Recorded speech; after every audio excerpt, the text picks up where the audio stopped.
বাংলাদেশের নির্বাচন এবার শুধু দেশের সীমানার ভেতরে সীমাবদ্ধ কোনো রাজনৈতিক আয়োজন নয়, এটি এখন আন্তর্জাতিক আলোচনার কেন্দ্রবিন্দু।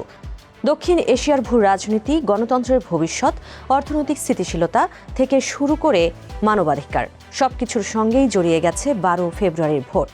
আল Jazeera, Reuters, the Guardian, NDTV, the Dawn সহ প্রভাবশালী সংবাদ মাধ্যমগুলো নিবিড়ভাবে পর্যবেক্ষণ করছে বাংলাদেশের রাজনৈতিক গতিপথ।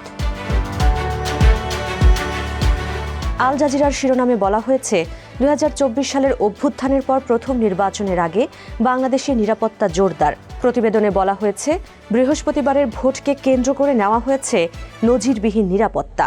নির্বাচনকে ঘিরে দায়িত্ব পালন করবেন 1,57,000-এরও বেশি পুলিশ সদস্য। তাদের সহায়তায় মাঠে থাকবে আরও 1 লাখ সেনা সদস্য এবং দেশজুড়ে মোতায়েন থাকবে হাজার হাজার অন্যান্য আইনশৃঙ্খলা বাহিনীর সদস্য।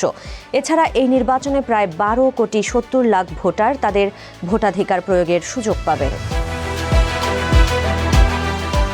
শুল্ক ও অস্থিরতার কারণে ক্ষতিগ্রস্ত পোশাক খাতের জন্য বাংলাদেশের নির্বাচন আশার আলো দেখাচ্ছে, এমন শিরোনাম করেছে রয়টার্স। প্রতিবেদনে বলা হয়, লাখ লাখ বাংলাদেশি পোশাক শ্রমিক এবং তাদের নিয়োগকর্তারা 12 ফেব্রুয়ারির ভোটকে নতুন আশা হিসেবে দেখছেন। তারা বিশ্বাস করছেন, এই নির্বাচনের পর গঠিত সরকার দেশের বৃহত্তম শিল্প পোশাক খাতকে বাঁচাতে পারবে।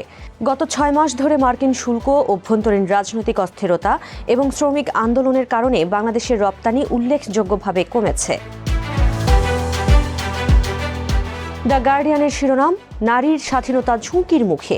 বাংলাদেশের নির্বাচনের আগে ইসলামী দলের উত্থান নিয়ে উদ্বেগ। প্রতিবেদনে বলা হয়, দেশের অনেক নারী, বিশেষ করে অভ্যুত্থানের অগ্রভাগে থাকা নারীরা নির্বাচনকে নিয়ে আশা ও ভয়ের মিশ্র অনুভূতি ব্যক্ত করেছেন। তাদের আশঙ্কা, ইসলামপন্থী দলের উত্থান তাদের অধিকার সীমিত করতে পারে, ভোটে কমে যেতে পারে নারী প্রার্থীর সংখ্যা। বাংলাদেশের নির্বাচন কিভাবে আঞ্চলিক ও বৈশ্বিক সম্পর্ককে নতুন করে সংজ্ঞায়িত করতে পারে, এমন শিরোনাম করেছে এনডিটিভি।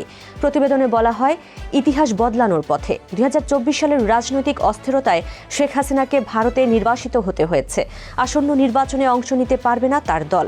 এই নিষেধাজ্ঞা নিয়ে ভারতের পক্ষ থেকেও উদ্বেগ জানানো হয়েছে।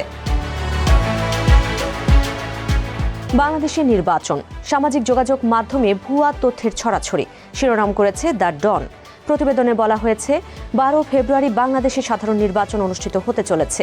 এই অবস্থায় সোশ্যাল মিডিয়া, বিশেষ করে ফেসবুক, বিভ্রান্তিকর তথ্যের এক যুদ্ধক্ষেত্রে পরিণত হয়েছে। এখানে ভুয়া উক্তি, বিকৃত ছবি ও বিভ্রান্তিকর ফটোকার্ড ছড়ানো হচ্ছে ব্যাপকভাবে। দেশীয় রাজনীতি, অর্থনীতি ও সামাজিক জীবনকে প্রভাবিত করার পাশাপাশি আঞ্চলিক ও আন্তর্জাতিক স্তরেও নজরকাড়া প্রভাব রাখছে 12 ফেব্রুয়ারির নির্বাচন। কোটি কোটি ভোটার, বিপুল নিরাপত্তা বাহিনী এবং বৈশ্বিক নজরদারি নিশ্চিত করবে এই ভোটের গ্রহণযোগ্যতা।